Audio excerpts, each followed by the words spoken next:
Okay, and so the last video that I'd like to take a look at is solving logarithmic equations. So in the previous video, we talked about the algebra that you can do with logarithms, switching forms, changing back and forth, cancellation principles.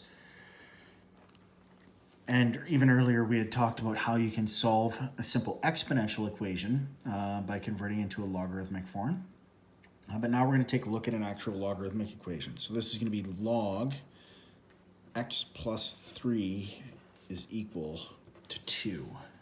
And we're going to have to solve this.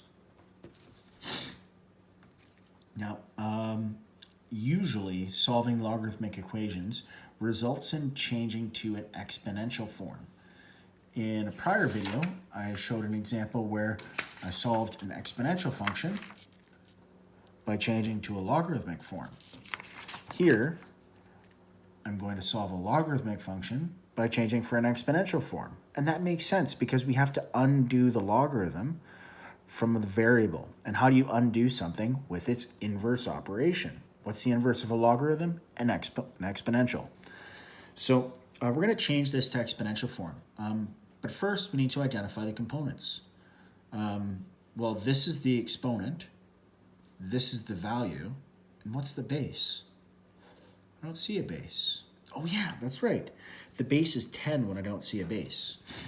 So 10 to the power 2, because the exponent is 2, is going to be equal to x plus 3. Now, fortunately, 10 to the power 2 is a rather easy one to remember. So we have x plus 3 is equal to 100. And last but not least, we have x is equal to 97. And that's solving a fairly simple logarithmic equation.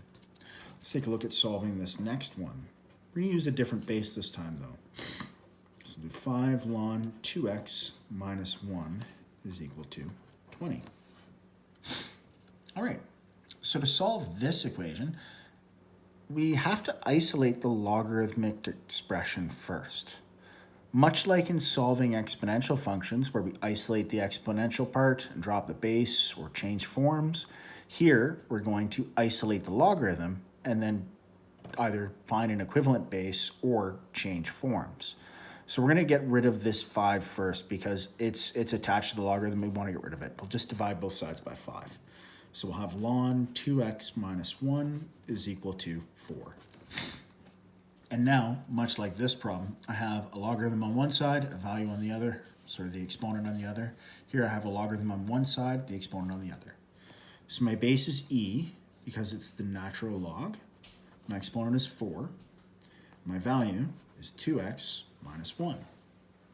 To solve this, I'm simply going to rearrange this side and get x all alone. So I'll add 1 to both sides. And then lastly, I'll divide both sides by 2.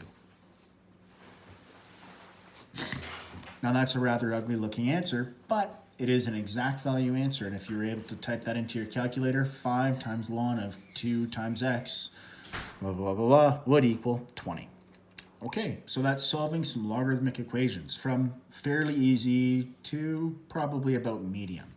These will get more challenging as we start to introduce the properties of logarithms.